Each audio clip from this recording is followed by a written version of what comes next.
Que Dios les bendiga, hermanos, líderes y lideresas de células de adultos. Qué gusto me da el poder estar acá con ustedes a través de esta enseñanza que tiene como propósito brindarles insumos necesarios a cada uno de ustedes para que preparen de la mejor manera posible la enseñanza que corresponde para este próximo día sábado. La enseñanza de este próximo sábado tiene por título La fe y la gratitud y está basada en el Evangelio según Lucas, en el capítulo número 17, y vamos a estar leyendo de los versículos del 11 al 19. Para ahorrar un poco de tiempo, no voy a leer yo la porción bíblica en este momento, pero voy a ir leyendo los pasajes correspondientes en la medida en que vamos desarrollando cada uno de los puntos de la guía. Así que voy a iniciar de manera inmediata con la introducción. Se nos presenta, en primer lugar, lo que es la fe. La fe se define acá como la confianza que nosotros tenemos en el Señor, en su palabra y en la veracidad de todas y cada una de sus promesas. De hecho, la Biblia habla mucho acerca de la fe y nos estimula para que cada uno de nosotros viva de acuerdo a ella, para que cada uno de nosotros, cuando se acerca a Dios, se acerque con la plena confianza y la plena seguridad que Dios está allí, que Dios le escucha, que es galardonador de los que le buscan y que responde siempre de manera oportuna a las necesidades de cada persona. La misma Biblia enseña que sin fe es imposible agradar a Dios.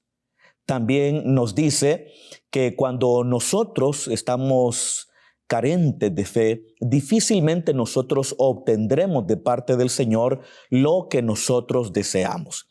De ahí que es sumamente importante que en medio de todas las situaciones de la vida y cuando ofrecemos a Dios nuestras oraciones, es importante que nosotros le creamos a Dios. ¿Y qué ocurre cuando nosotros le creemos a Dios? Cuando nosotros le creemos a Dios, Dios se encarga de responder cada una de nuestras necesidades. El Señor Jesús, durante la etapa de su ministerio, siempre exhortaba a las personas para que le creyeran, para que confiaran en que Él podía hacer lo que ellos estaban solicitándole. Entonces, es importante entonces la fe. La fe es la confianza en Dios. Y cuando nosotros confiamos en Dios, Dios se manifiesta y trae respuesta a nuestras oraciones. Pero hay que tener en cuenta que si bien es cierto, nosotros ponemos la fe, nosotros ponemos la confianza en Dios, no obstante, quien hace los milagros, quien interviene con su poder es Dios. Y Dios no lo hace porque nosotros seamos merecedores de sus favores y sus misericordias, sino que Dios interviene por su gracia y por su pura misericordia. Eso debemos de tenerlo claro. Hay muchas personas que creen que pueden manipular a Dios haciendo determinadas actividades religiosas. Por ejemplo, hay comunidades de fe donde hay personas que creen, creyentes, hermanos nuestros que creen que en la medida en que se vigila con frecuencia, podemos de alguna manera presionar a Dios para que Él nos dé lo que nosotros necesitamos. O en algún momento dado alguien piensa que por ayunar constantemente ya lo pone en una situación privilegiada ante Dios y ya lo convierte en una persona digna de recibir de parte del Eterno todos sus favores y sus misericordias. Pero no hay ningún sacrificio, ningún trabajo que nosotros hagamos que nos convierta en merecedores de los favores de Dios. Siempre que Dios interviene a favor nuestro, lo hace por su pura gracia y por su pura misericordia. Es más, alguien pudiera decir, sí, pero yo puse la fe. Sí, pero la fe también es un don de Dios. La fe es un regalo del Señor. Entonces, todo proviene de Dios. Todo viene de Él. Entonces, de ahí que debemos de ser conscientes que ante esa realidad no nos resta más que ser agradecidos con Dios, de vivir agradecidos con Dios por sus favores, por sus misericordias y por todas las respuestas que Él da a nuestras vidas, ya sea que Él nos da lo que nosotros le pedimos, o ya sea que su respuesta sea algo distinto a lo que nosotros le pedimos. Pero nosotros sabemos que siendo Él sabio, Él conoce nuestras necesidades mejor que lo que las conocemos nosotros mismos. Y de ahí que siempre debemos de tener gratitud. Y es justamente acerca del tema de la gratitud del que estaremos hablando en el estudio de esta semana. Dice el versículo número 11, yendo Jesús a Jerusalén, pasaba entre Samaria y Galilea. Y al entrar en una aldea, le salieron al encuentro 10 hombres leprosos, los cuales se pararon de lejos y alzaron la voz diciendo, Jesús, Maestro, ten misericordia de nosotros. El pasaje bíblico que hemos leído en esta oportunidad pertenece a una sección del Evangelio de Lucas en la que se nos presenta al Señor Jesús yendo de Galilea hacia Jerusalén en la región de Judea. No nos olvidemos que la mayor parte del ministerio del Señor Jesús se desarrolló en la región de Galilea. Es más, Jesús era un hombre de Galilea y todos sus discípulos, exceptuando Judas Iscariote, eran muy probablemente galileos. Solamente Judas era de la región de Judea. Entonces Jesús desarrolló la mayor parte de su ministerio en esa región. Pero llegó un momento en que Jesús sabía que ese ministerio tan bendecido y tan prolífico tenía que llegar a su final para dar paso a otra etapa en la voluntad del Padre para con él. La etapa del Señor Jesús en la región de Galilea fue una etapa que muy probablemente el Señor Jesús disfrutó al máximo. Tuvo la oportunidad de discipular a sus, valga la redundancia, a sus discípulos, de enseñarle a sus discípulos de manera privada. Tuvo la oportunidad también de dirigirse a las multitudes, hizo milagros extraordinarios y predicó lo que tanto le apasionaba, el reino de Dios. En torno al reino de Dios giró toda la actividad del Señor Jesús, ya sean sus discursos, sus parábolas y sus milagros. Pero Jesús supo que esa etapa Galilea estaba llegando a su final. Y por eso, desde el versículo 51 del capítulo número 9 hasta el capítulo número 19 del Evangelio de Lucas, vemos al Señor Jesús distanciándose de su amada Galilea y dirigiéndose hacia Jerusalén en la región de Judea. Entonces, este pasaje bíblico que hemos leído en esta oportunidad se circunscribe en esa etapa, yendo Jesús, desplazándose de Galilea hacia Jerusalén. Si ustedes ven un mapa, se van a dar cuenta que entre Galilea y Judea, Galilea al norte y Judea al sur, estaba la ciudad de Samaria. Entonces, los judíos no se llevaban bien con los samaritanos, los despreciaban. Por eso, algunos judíos que iban de Galilea hacia Judea rodeaban Samaria, no la cruzaban. Y así, de igual manera, los judíos de Judea, cuando iban a Galilea, en lugar de irse recto y pasar por Samaria, se daban la vuelta e iban hacia el norte, hacia Galilea, porque no querían tener contacto con los samaritanos, a quienes consideraban impuros. Entonces, Jesús dice acá que iba de Galilea hacia la ciudad de Jerusalén. Lucas 9:51 dice que el Señor Jesús, cuando supo que su tiempo de ser recibido por el Padre había llegado, dice, afirmó su rostro para ir a Jerusalén. Y desde el versículo 52 del capítulo número 9 hasta el capítulo 19 vemos al Señor Jesús caminando hacia Jerusalén. Pero en ese trayecto pasa cerca de Samaria. Y cuando pasa cerca de Samaria, le salen al encuentro 10 hombres leprosos. Eso es lo que dice el versículo número 12. Y dice que ellos se pararon de lejos.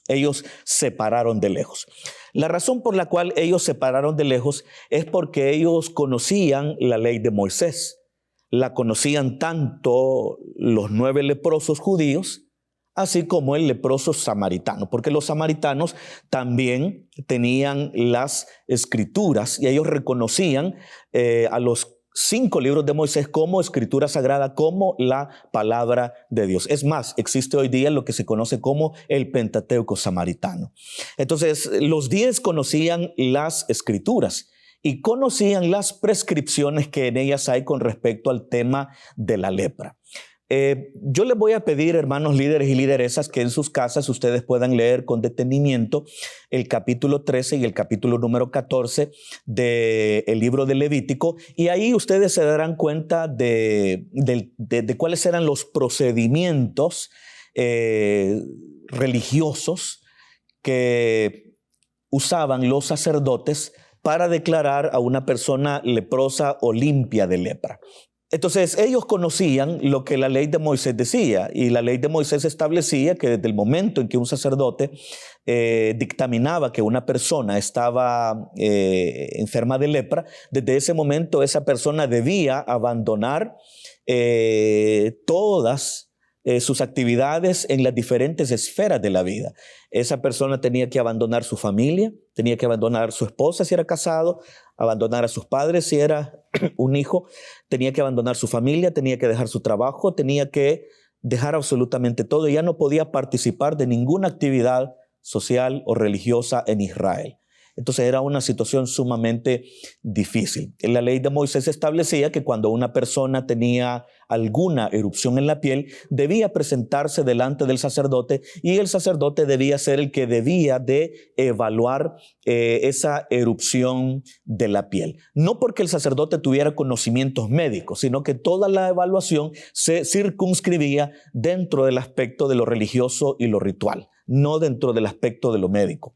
Entonces, era el sacerdote el que declaraba cuando una persona era sana, y esa persona, después de esa declaratoria sacerdotal, podía integrarse a la vida social y religiosa una vez más, a la vida laboral. Pero cuando una persona era declarada por un sacerdote, por un descendiente de Leví, descendiente de Aarón, era declarada leprosa, entonces esa persona tenía que salir de la sociedad en la cual él se encontraba, porque así lo establecía la ley de Moisés, y cuando caminara por algún lugar donde habían personas, él debía ir gritando inmundo, inmundo, inmundo. Desde el momento en que el sacerdote lo declaraba enfermo de lepra, él tenía que vestir vestidos sucios, harapientos, y debía ir gritando inmundo, inmundo, para que las personas sanas que estaban alrededor de él se apartaran de manera inmediata. La vida de un leproso era bastante difícil. Debo aclarar, hermanos, que cuando la Biblia habla de lepra, no debemos de entenderla necesariamente como una referencia a lo que hoy nosotros conocemos como la enfermedad de Hansen.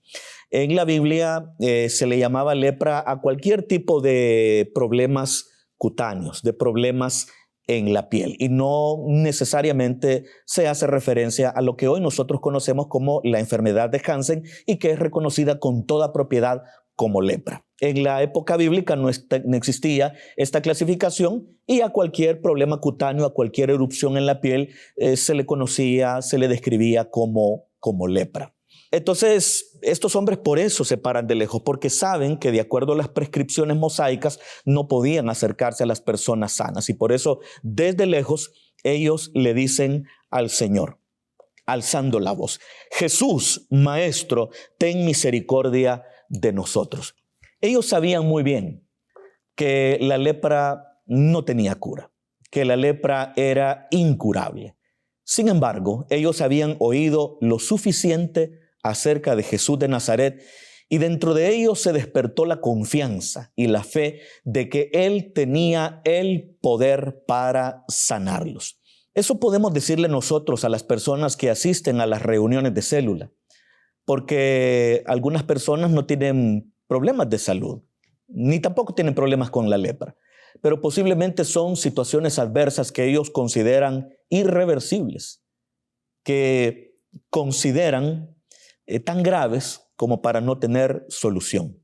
Pero debemos decirle a las personas, tanto cristianas como las no cristianas, en nuestras reuniones, que para el Señor no hay nada imposible.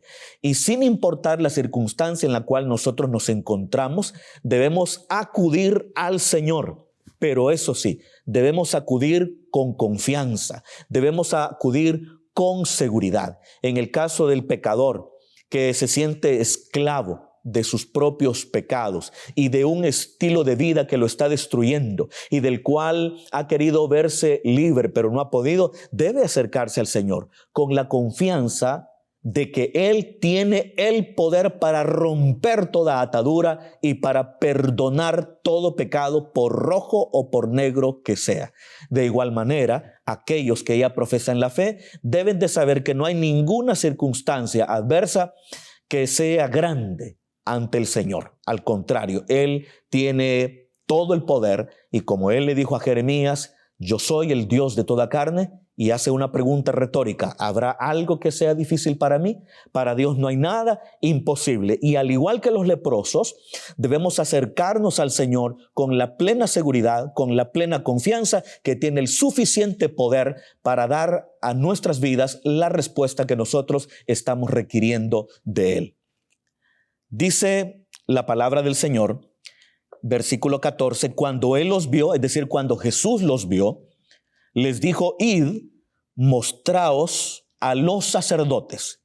Y aconteció que mientras iban, fueron limpiados. El Señor, cuando los ve a estos hombres, no se acerca a ellos. Y no es porque el Señor Jesús nunca se acercara a un leproso. Hay al menos un pasaje en la Biblia, el texto bíblico exacto no lo recuerdo, pero usted recordará aquel pasaje bíblico cuando un leproso se acerca ante el Señor y le dice, si tú quieres, puedes limpiarme. Y dice la Biblia que el Señor Jesús le dijo, quiero, se limpio, y le puso las manos. De acuerdo a la ley de Moisés no se podía hacer eso. Y ningún judío que fuera fiel, observante de la ley de Moisés, iba a tocar un leproso. Pero no obstante, el Señor Jesús sí lo hizo. Y en lugar de que el leproso lo contaminara a Jesús, Jesús con su toque divino lo sanó milagrosamente.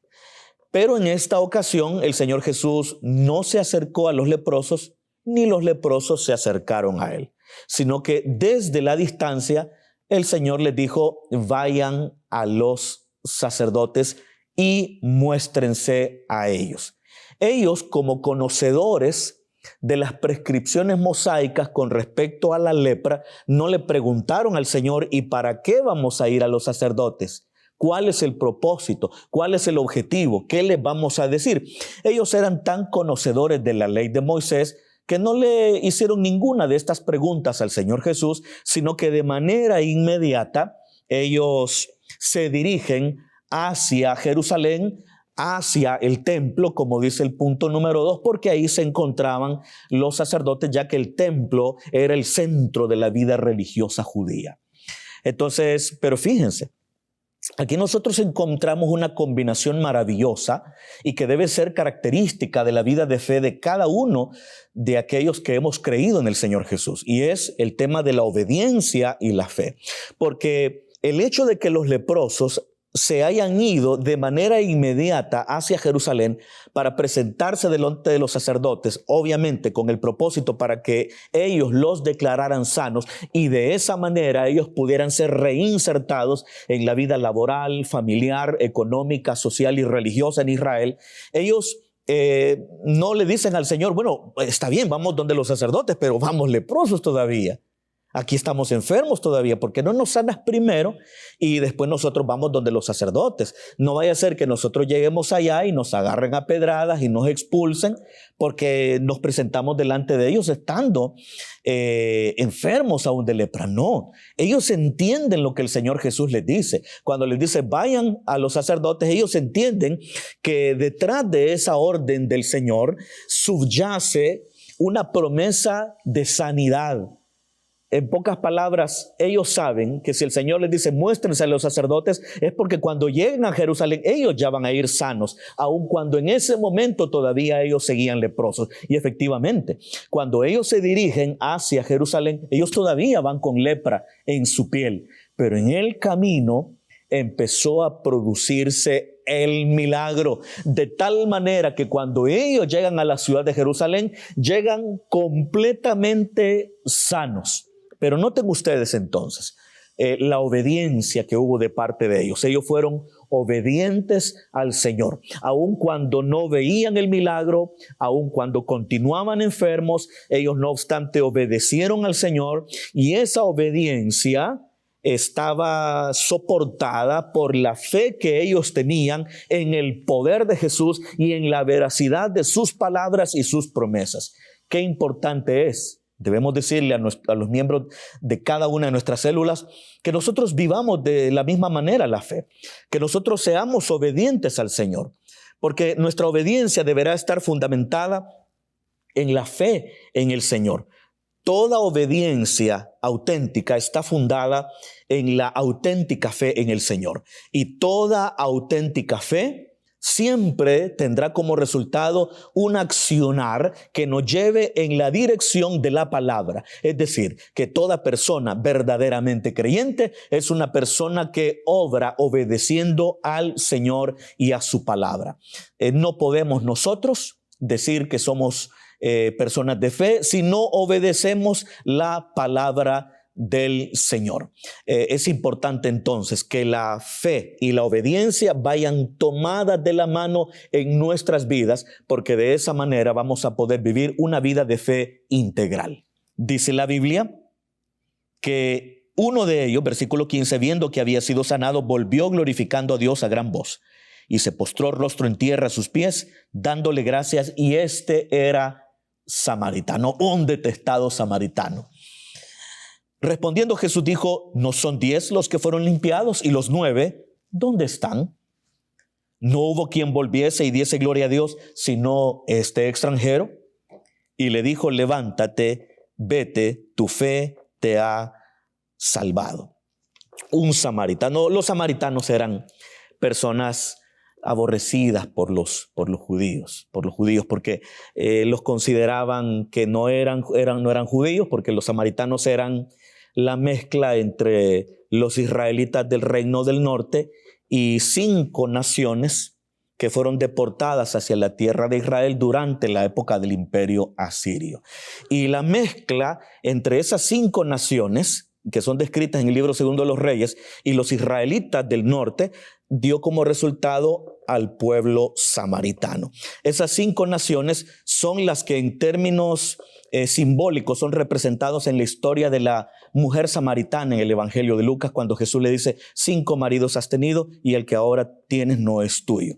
Esos 5 maridos viene siendo como una representación de la historia racial y religiosa de los samaritanos. Entonces los samaritanos eran detestados por los judíos, pero resulta que este samaritano era una persona obediente al Señor, era una persona de fe y a la vez agradecida. No así los otros 9. Los otros 9 tuvieron fe y fueron obedientes al mandato del Señor, pero les faltó la gratitud. Entonces puede haber personas que son obedientes, puede haber personas que son creyentes, que son personas de fe, mas no obstante faltarles la gratitud que ellos deben de tener para con el Señor. Y mire, hermano, el Señor desea que nosotros seamos agradecidos con Él. Desde el momento en que Jesús hace el reproche, ¿que acaso no fueron 10 los que fueron sanados? Y entonces, ¿y los otros 9 dónde están? ¿Dónde están? ese reproche subyace una realidad, y es que el Señor espera que nosotros le demos gracias a Él por todo lo que Él hace por nosotros. Entonces, por eso es, hermanos, que debemos de ser agradecidos con el Señor por todo, por las cosas buenas que nos llegan, por las cosas malas que llegan, porque sabemos que todas las cosas obran para bien a los que aman a Dios, a aquellos que conforme a su propósito son llamados. De ahí que nosotros siempre debemos de ser agradecidos con Dios y darle gracias por todo lo que Él nos ha dado. Y el Señor recibió de buena gana la gratitud de aquel hombre, de tal manera que le dijo, y con esto termino, tu fe te ha salvado. Entonces, ¿qué podemos decirle al amigo en la reunión de célula? Lo que les podemos decir es que venga al Señor, que todo lo que necesita para que su vida sea restaurada, para que su vida sea cambiada, es creer en el Señor. La fe en Jesucristo es lo único que puede salvar al pecador de la condenación eterna. Desafiemos a los amigos en las células para que crean en Jesús, para que de esa manera puedan ser salvos. Y de igual manera, desafiemos a los hermanos en nuestras reuniones para que sean obedientes al Señor, para que le crean, pero al mismo tiempo para que sean agradecidos. Hermanos, ha sido un gusto el haber estado con ustedes y llegar hasta ustedes a través de este video. Espero que les sea de mucha utilidad y que el Señor les respalde poderosamente este próximo sábado. Se despide de ustedes su amigo y pastor Carlos Acevedo. Dios les bendiga y será hasta la próxima.